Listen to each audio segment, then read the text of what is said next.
Hello friends, welcome to MS academy. और last lecture में हमने देखा था फ्रिक्शन क्या होता है, और फ्रिक्शन के लिए हमने बताया था कि F S is equal to mu F S into N और F K is equal to mu F K into N. N जहाँ पे नॉर्मल होता है, प्लेन के सरफेस के रिएक्शन होता है, नॉर्मल रिएक्शन जिसे बोलते हैं। आज हम लोग देखने वाले हैं रोलिंग फ्रिक्शन क्या है, रोलिंग फ्रिक्शन का इंपॉर्टेंस क्या है, उसे रिड्यूस कैसे करते हैं, तथा साथ ही साथ हम लोग देखेंगे कि रोड जो है टर्न पे बेंड क्यों होता है, झुका हुआ क्यों होता है, रोड पे झुका हुआ क्या होता है, किसी भी बेंड पे हम लोग अपनी मैक्सिमम वेलोसिटी कितनी रख सकते हैं। We are going to find out the answer of these question in today's video. So शुरू करते हैं आज का वीडियो। ठीक है, ये आपने याद किया होगा, F S equal to mu F S into N. Mu जहाँ कोफिशिएंट ऑफ फ्रिक्शन है, एन नॉर्मल है। ठीक है, आज जो है अभी समझिए आप, यदि हम फुटबॉल को किक करते हैं, कुछ फोर्स लगाते हैं, तो फुटबॉल जो है रोल करते हुए जाती है, उसे बोलते हैं रोलिंग। तो क्या है, फुटबॉल का एक पॉइंट और सरफेस का एक पॉइंट कांटेक्ट में आता है जब वो रोल करता हुआ जाता है। लेकिन क्या है, सपोज करिए यहाँ फ्रिक्शन लगा, एफ एस या एफ काइनेटिक, और इधर एफ अप्लाई किए कैपिटल। यदि हम अप्लाइड फोर्स का मान बढ़ा दें, when we exceed the applied force, तो होगा क्या, हम इसको पार कर जाएंगे, जो फ्रिक्शनल फोर्स है उसको पार कर जाएंगे।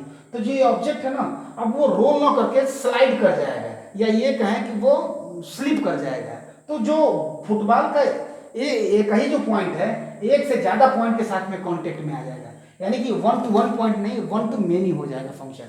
यानी कि ये कहें कि फुटबॉल स्लिप कर जाएगा। ठीक है, ऐसा देखिए, अभी जब हम क्रिकेट वाली गेंद फेंकते हैं तो क्या होता है, अगर पिच सूखी हो तो फुटबॉल गिर के जो है बॉल, और वो टप्पा पड़ने के बाद ऊपर उठ जाती है।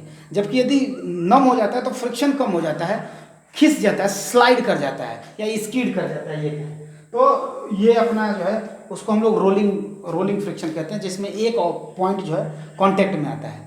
मैं आपको बताने वाला ये हूँ कि रोलिंग फ्रिक्शन को रिड्यूस कैसे करते हैं। एक्चुअली हम लोग बॉल बियरिंग का प्रयोग करते हैं। बॉल बियरिंग आपने देखा होगा, व्हील का निर्माण करते हैं। सपोज करिए व्हील का निर्माण नहीं होता तो क्या होता है, अपना ये पूरा ऑब्जेक्ट हमें खींचना पड़ता है।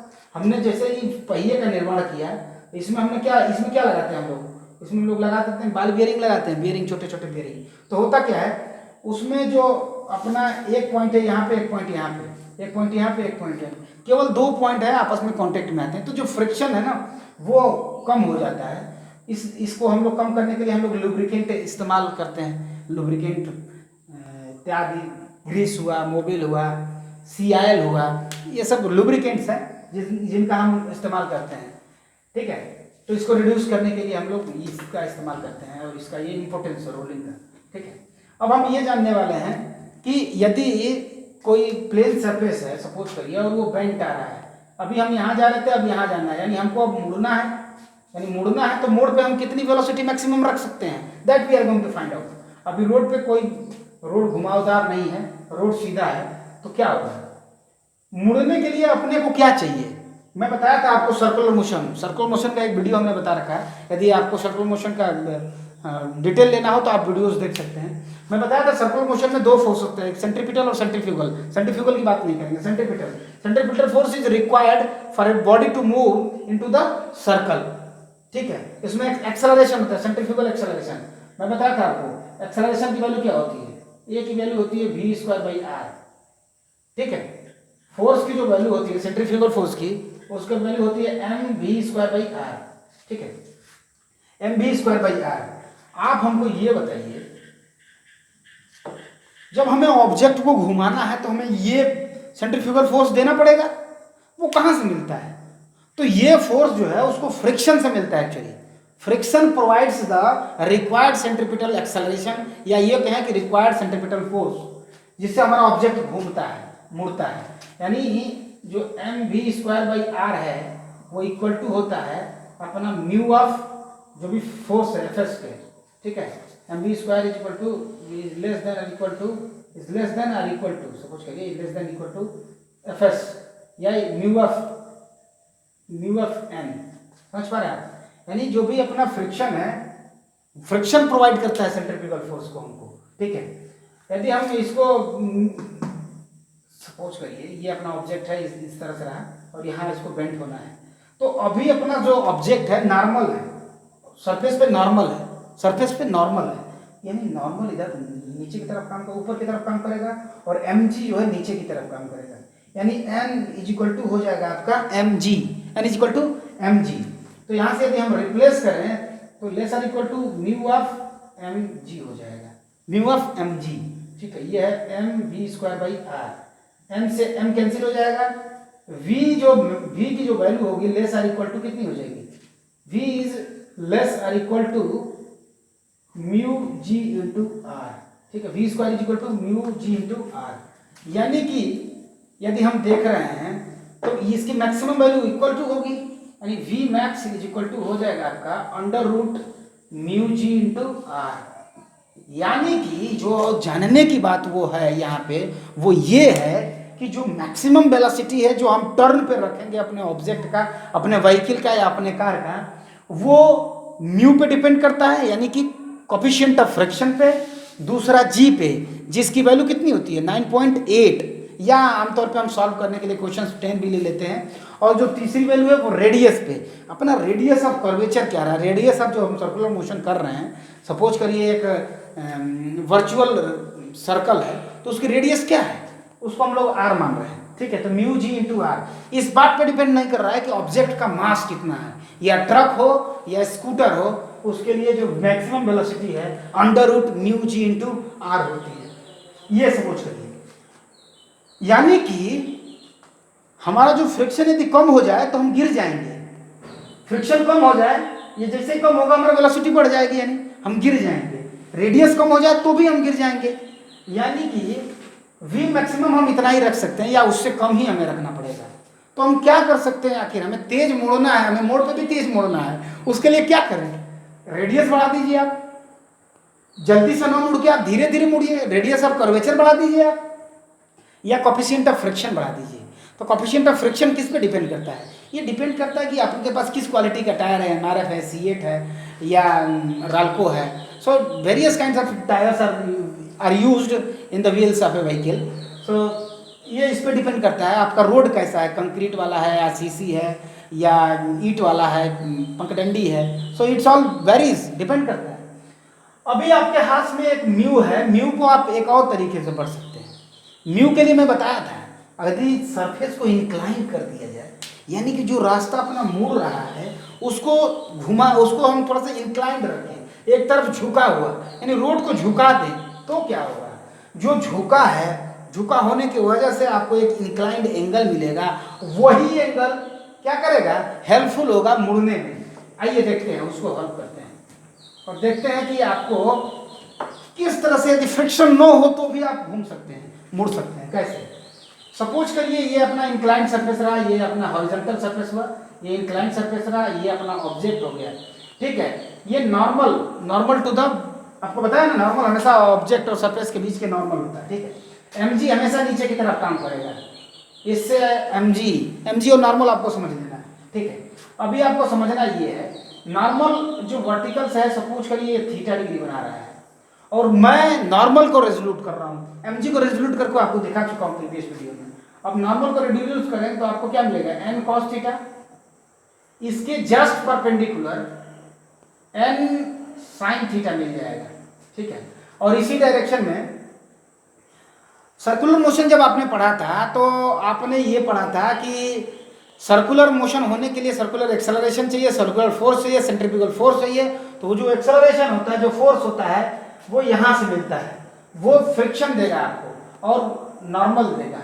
तो जो फ्रिक्शन होता है, सपोज करिए फ्रिक्शन आपको इस दिशा में काम कर रहा है, एफ, ठीक है। तो एफ यहाँ से ये रहा, ठीक है, ये थीटा यहाँ, एफ ये फ्रिक्शन वाला जो फोर्स है, कंपोनेंट है, वो इससे साइन थीटा बनाएगा। तो ये साइन थीटा, तो यहाँ पे एफ कॉस थीटा, फ्रिक्शन वाले कंपोनेंट को मैं तोड़ रहा हूँ, फ्रिक्शन को, एफ कॉस थीटा, नीचे हो जाएगा आपका F sine theta, yes I am right, ठीक है। एफ कॉस थीटा और F of sine theta resolute किया। अब इक्वेशन बना लेना है, दैट्स ऑल। चलिए, नॉर्मल इक्वेशन दिख रहा है, एक फोर्स नीचे ऊपर की तरफ काम कर रहा है, एन कॉस थीटा, नीचे की तरफ दो फोर्स काम कर रहे हैं, एमजी और एफ कॉस थीटा। इक्वेशन कैसे बैलेंस होगा, यानी N of cos theta is equal to होगा म्यू ऑफ जी प्लस के F of sine theta. Hope you are comfortable with it. N of cos theta is equal to mu of G, M G है sorry, M of G, M G मैंने mass into gravitational G F of constant theta. ये एक equation रहा। दूसरा equation, हमें centrifugal force चाहिए। Centrifugal force की equation क्या होती है? M V square by R, यानी M V square by R is equal to कितना होगा? ये लेस आर इक्वल टू होगा ना, इज इक्वल टू कितना होगा? दो फोर्स काम कर रहे हैं, एन साइन थीटा और एफ कॉस थीटा। तो यहां से हो जाएगा N sine theta plus F of cos theta, N sine theta plus F of cos theta. अब आप हमको ये बताइए, यहाँ पे एफ की वैल्यू क्या लिख सकते हैं? नॉर्मल को लिखते हैं हम लोग, नॉर्मल को क्या लिखते हैं? N is equal to F को लिखते हैं ना, F is equal to mu of N लिखते हैं। एफ को हमने बताया था ना, म्यू ऑफ एन आप लिखते हो। तो यहाँ पे यदि रिप्लेस करें म्यू ऑफ एन को, तो आप क्या लिख सकते हो? आप लिख सकते हो एन कॉस थीटा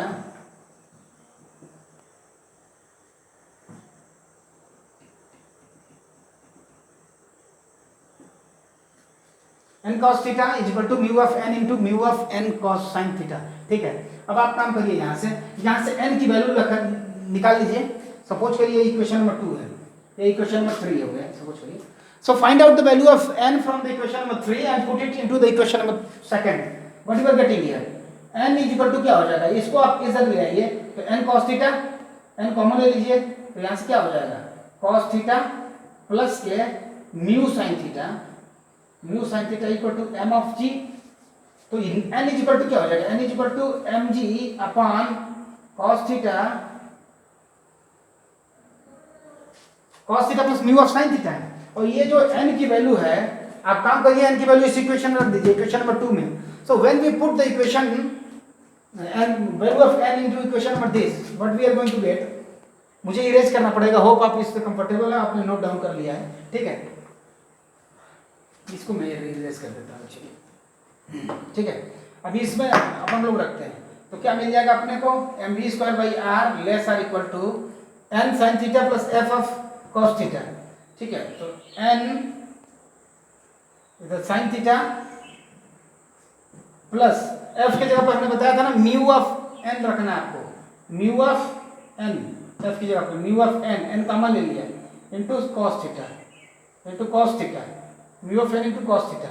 और एन की जगह पर मैं बताया था, एन की जगह पर आप ये रखिए M G cos theta plus mu of sine theta. जैसे ही आप रखेंगे, ठीक है, M V square by R less or equal to, आप इसे हल कर लीजिएगा, मैं इसका डायरेक्ट आंसर लिख देता हूँ क्या आएगा। ठीक है, less or equal to N की जगह पे आप उसको रख दीजिए।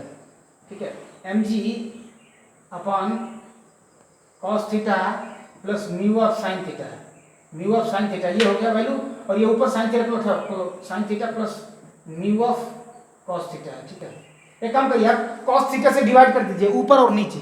कॉस थीटा से डिवाइड करेंगे तो यहाँ क्या हो जाएगा? ध्यान दीजिएगा, कॉस थीटा से आप डिवाइड कर रहे हो, जैसे ही आप कॉस थीटा से डिवाइड करोगे, साइन थीटा अपन कॉस थीटा, यहाँ पे कॉस से डिवाइड होगा, यहाँ कॉस से होगा, यहाँ कॉस से होगा, यहाँ कॉस से, साइन अपन कॉस 10 हो जाएगा, साइन अपन कॉस 10 हो जाएगा, कॉस अपन कॉस 1 हो जाएगा, कॉस अपन कॉस 1 हो जाएगा। यानी यहाँ से हम इसको कॉस थीटा वाले कंपोनेंट को हटा देते हैं, और यहाँ से साइन थीटा अपन कॉस थीटा को अपन लोग tan थीटा लिख लेते हैं। ठीक है, tan थीटा।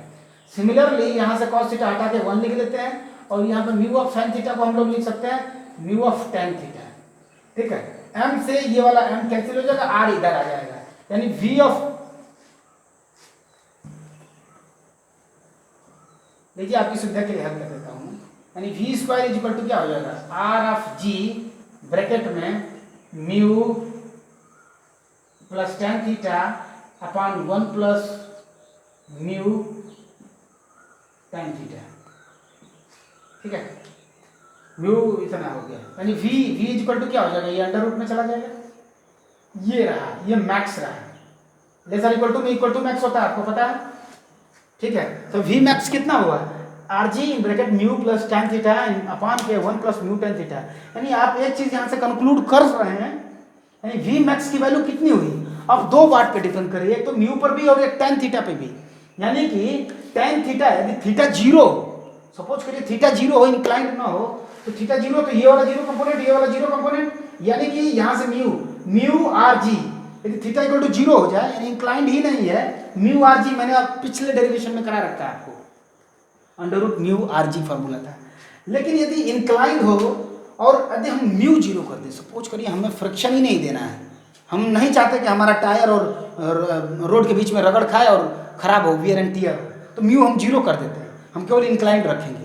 तो म्यू यदि जीरो कर देते हैं, तो म्यू यदि आप जीरो कर देंगे तो क्या मिलेगा, यहाँ से ये वाला कंपोनेंट जीरो, ये वाला ये कंपोनेंट जीरो, यानी आर जी टेन थीटा मिल जाएगा आपको, आर जी टेन थीटा मिल जाएगा आपको। अब आप इंक्लाइन करते रहिए और वेलोसिटी बढ़ाते रहिए, इंक्लाइन करते रहिए, वेलोसिटी बढ़ाते रहिए। समझ पा रहे हैं आप? यानी कि ये विदाउट फ्रिक्शन, यानी फ्रिक्शनलेस रोड पे भी हम बेंड कर सकते हैं। कब? जब हम उसको स्लोप दे दें तब। तो ये होता है इम्पोर्टेंस स्लोप देने का।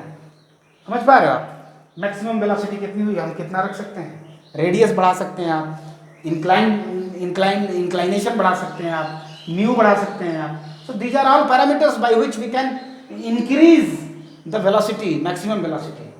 समझ में आएगा? तो होप आप इससे कंफर्टेबल है। आइए न्यूमेरिकल करते हैं, 2 न्यूमेरिकल करेंगे, शानदार न्यूमेरिकल्स, देन आफ्टर आपको क्लियर हो जाएगा कि how is the everything going on. ठीक है, न्यूमेरिकल लीजिए। कह रहा है a cyclist speeding at 18 kilometre per hour on the travel roads on a level loads, मैंने लेवल मतलब इंक्लाइंड नहीं है, सीधा सीधा है। ठीक है, and takes a sharp turn लेता है सर्कुलरली स्पीड से 3 मीटर, रेडियस क्या है 3 मीटर है किसका, वो जिस रोड पे मुड़ रहा है उसका सर्कुलर रेडियस। ठीक है, coefficient of friction ji 0.1।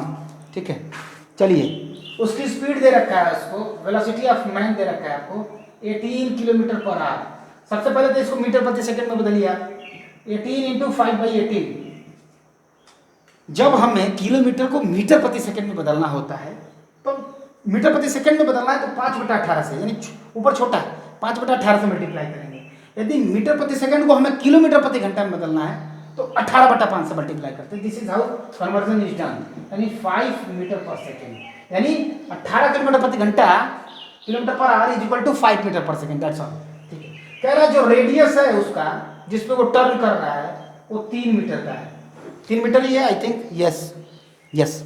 And coefficient of friction mu की वैल्यू दे रखा है आपको 0.1। ठीक है, अब आप हमको ये बताइए, मैं आपको एक फॉर्मूला बता चुका हूँ वी मैक्स का, V max is equal to under root, आपको याद हो जाना चाहिए था, म्यू आर और जी, 3 बात पे ही डिपेंड करता है, म्यू पे, आर पे और जी पे। म्यू आपको पता है 0.1, आर की वैल्यू पता है 3, म्यू की वैल्यू 1, 0, आर की वैल्यू जी, जी की वैल्यू 10।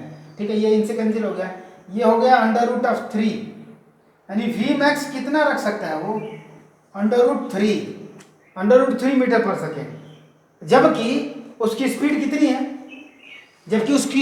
है, 5 मीटर प्रति सेकेंड। रख कितना सकता है, अंडर रूट 3, इसकी वैल्यू आई थिंक 1.73 1.732 यही होती है मीटर पर सेकेंड। मैक्सिमम जो वेलोसिटी वो रख सकता है दैट इज 1.72 मीटर पर सेकेंड, और उसकी स्पीड एक्चुअली है कितनी, 5 मीटर पर सेकेंड। तो क्या होगा, मुड़ ही नहीं पाएगा, स्लाइड कर जाएगा, गिर जाएगा। ठीक है, so this is what we are concluding from this example. One beautiful example I है फॉर यू, उसको सॉल्व करते हैं, फिर आज का ये सेशन कंक्लूड करेंगे अपन लोग। ठीक है, एनसीईआरटी का ही अनसॉल्व जो भी न्यूमेरिकल्स है, पीछे एक्सरसाइज है, आप सारा न्यूमेरिकल बनाइए, बेहतरीन के बेहतरीन एग्जाम्पल्स आपको दिए हुए हैं। ठीक है, मैंने एक क्वेश्चन पिक किया है ताकि आपका कंसेप्ट क्लियर हो सके। ठीक है, क्वेश्चन क्या है, a monkey of mass 40 kg climbs on a rope. ठीक है, एक मंकी है, सपोज करिए ये इससे एक रस्सी बंधी हुई है। ठीक है, इस पर एक मंकी जो है, एक मंकी इस पे चढ़ रहा है, सपोज करिए एक मंकी चढ़ रहा है, इसका वेट दिया है 40 kg, किसका, बंदर का।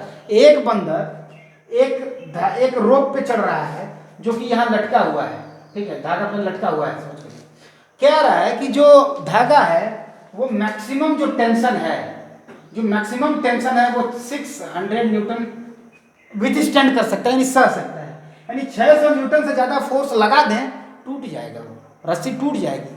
तो कह रहा है कि 40 किलो का बंदर एक रस्सी पे चढ़ रहा है, जो रस्सी जो है मैक्सिमम 600 न्यूटन विथस्टैंड कर सकती है, सहन कर सकती है।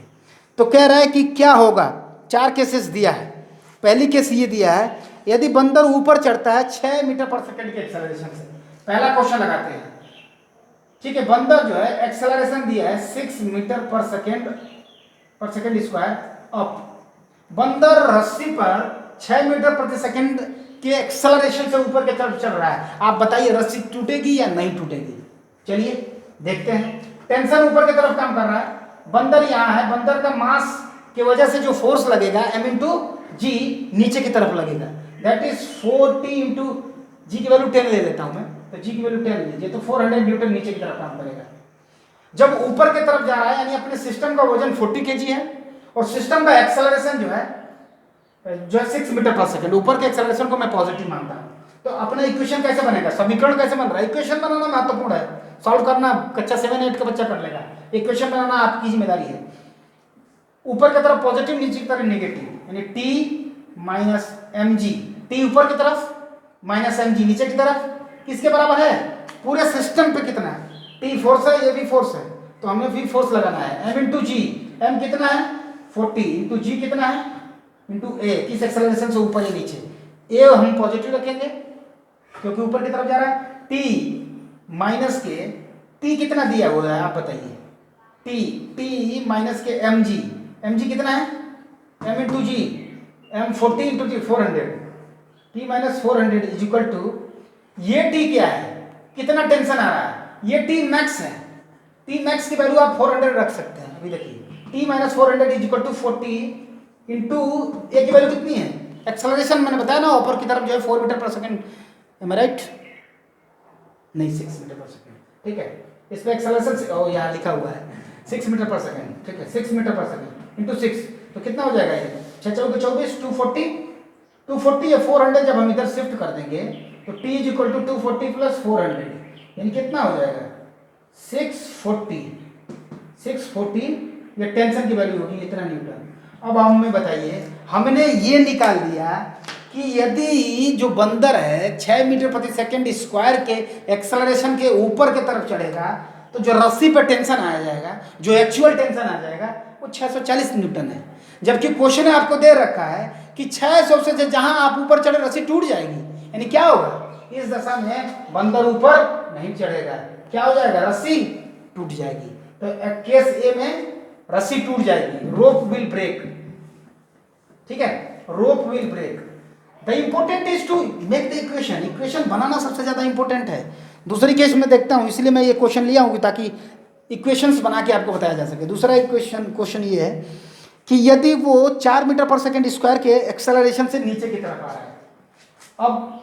अब जो बंदर है वो क्या कर रहा है, नीचे की तरफ जा रहा है, और उसका जो अब एक्सेलरेशन है वो 4 मीटर पर सेकंड स्क्वायर, ठीक है, नीचे की तरफ आ रहा है। सपोज करिए इसका मास नीचे की तरफ काम कर रहा है mg, इस पे जो टेंशन है, स्ट्रिंग पे जो टेंशन है T मैक्स तो फिक्स है, T मैक्स कितना है 600, T ऊपर की तरफ काम कर रहा है। अब इक्वेशन आप बनाइए, मैं बना रहा हूं समझिए, T ऊपर की तरफ, नीचे की force mg is equal to, system क्या कर रहा है एक्चुअली, सिस्टम पे किधर को फोर्स लग रहा है, नीचे की तरफ, तो माइनस m इंटू ए, तो m कितना है, T कितना है, T पता करना है, m कितना है, m 40 है, मास इसका 40 kg है, m इंटू जी, जी 10 ले लीजिए तो 400 हो जाएगा, m इंटू जी 400 हो जाएगा, is equal to minus of m 40 है और a की वैल्यू कितनी है 4 है, ठीक है। माइनस क्यों लिया, क्योंकि नीचे की तरफ आ रहा है, acceleration is downward, that's why I have taken negative sign here. तो 40 into 4 160 and 400 will move there, so for T you will be getting 400 minus 160, it's almost is equal to 260, 240 if I am not wrong, 214 इतना Newton. अब हमें बताइए, एक रस्सी 600 Newton force या tension with stand कर सकती है, सह सकती है, और अभी एक्चुअली लग कितना रहा है उस पर 240 न्यूटन, क्या टूटेगी, नहीं टूटेगी। The rope will not break in this case, ठीक है, in this case the rope will not break. Equation बनाना समझिए, T minus M G, T ऊपर की तरफ काम कर रहा है, T नीचे की तरफ काम कर रहा है, mg is equal to minus M G. क्यों हमने लिखा, क्योंकि जो ये वाला फोर्स है, ये वाला एक्सेलरेशन है वो नीचे की तरफ जा रहा है, इसलिए माइनस हमने एम जी रखा। तीसरी केस में क्या कह रहा है, जो इंपॉर्टेंट केस है, कह रहा है कि यदि क्लाइंब अप करता है with uniform speed of 5 metre per second. मुझे ये वाला क्वेश्चन बड़ा ही अच्छा लगा, ठीक है। कह रहा है कि यूनिफॉर्म स्पीड से 5 मीटर पर सेकंड v दिया है 5 मीटर पर सेकंड से वो जा रहा है, 5 मीटर पर सेकंड, ठीक है। 5 मीटर पर सेकंड बोलने का मतलब एक्सेलरेशन अभी कांस्टेंट है, यानी एक्सेलरेशन कितना हुआ है, तो अपना जो एक्सेलरेशन हुआ वो 0 हुआ है।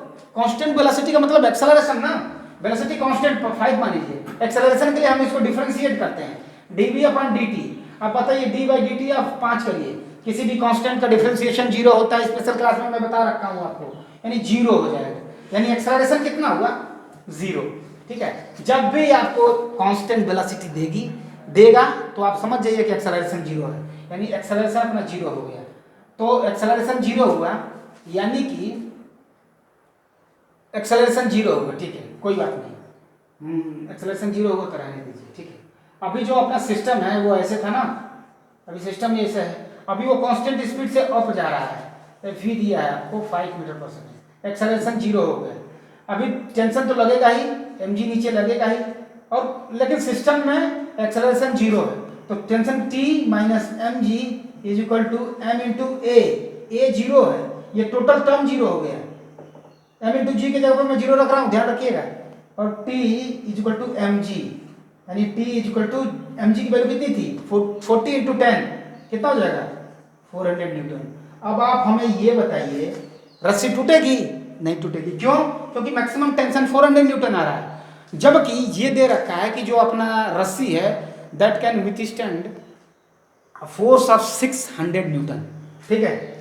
ये चौथा केस मुझे बहुत ही अच्छा लगा, आपको भले ही अच्छा लगे ना लगे, क्योंकि इसमें एक्चुअली हमें एक्सेलरेशन पता करना है, ठीक है। होप आपको भी ये अच्छा लगा होगा। आइए लास्ट केस और इस वीडियो की लास्ट टॉपिक पर डिस्कस करते हैं। चौथी case, case number 4। Case number 4 ये कह रहा है कि falls down from nearly free fall. Free fall जब हम ग्रेविटी का कर देते हैं, जब भी किसी ऑब्जेक्ट को हम फ्री फॉल कर देते हैं, फ्री फॉल का वैल्यू होती है g इक्वल टू 0। ग्रेविटेशनल में पढ़ा होगा, नहीं पढ़ा होगा तो आपको पढ़ाया जाएगा, g की वैल्यू 0 होती है, इसको हम बोलते हैं free fall condition. Free fall, free fall का मतलब आप g की वैल्यू 0 रखेंगे, यानी अंडर ग्रेविटी वो नहीं गिर रहा है, g इक्वल टू 0 है, फ्री फॉल, ठीक है। इसी तरह जब आप झूले पर झूल रहे होते हैं, झूला टूट जाता है तो आप फ्री फॉल करते हैं, g इक्वल टू 0 हो जाता है, तो g इक्वल टू 0 हो जाता है, यानी g इक्वल टू 0 हो गया, तो अपना जो कंडीशन बनेगा वो क्या बनेगा, मैं बताया था ना आपको, t minus M G is equal to M into A, ठीक है, m इंटू ए। तो जब गिर रहा है तो यानी कि अभी क्या है, जब गिर रहा है तो यानी ये पूरा सिस्टम ये 0, ये पूरा सिस्टम 0, g ही 0 है। फ्री फॉल का मतलब टोटल g 0 हो गया, g या एक्सेलरेशन 0 हो जाता है, तो tension is equal to 0, tension is equal to 0, यानी स्ट्रिंग पे कोई टेंशन ही नहीं लगेगा तो टूटेगी ही नहीं, यानी टेंशन पे कोई स्ट्रिंग पे कोई टेंशन नहीं लगेगी तो इसलिए नहीं टूटेगी। होप आज के वीडियो से आप काफ़ी खुश होंगे, कंफर्टेबल होंगे। यदि आपको किसी भी इक्वेशन बनाने में कोई परेशानी हुई हो, किसी भी कंसेप्ट को समझने में कोई डाउट हुआ हो, तो आप बेझिझक कमेंट बॉक्स में मेंशन कर सकते हैं, this is point sir I want to know again, तो definitely I will help you out, my team will work out upon it, ठीक है। So thank you very much, मिलते हैं अगले लेक्चर में। और आज का ये जो लॉज ऑफ फ्रिक्शन का चैप्टर रहा, ये द एंड हुआ, ठीक है। हम लोग नए चैप्टर में मिलेंगे कल से, और that chapter is energy, power इत्यादि के बारे में देखेंगे कि एनर्जी क्या है, स्केलर क्वांटिटी है, वेक्टर क्वांटिटी है, पावर क्या है, इसको कैसे निकालते हैं, वर्क डन कैसे निकालते हैं, टेम्परेचर क्या है, वर्क डन क्या है, this are point we are going to cover in the next video.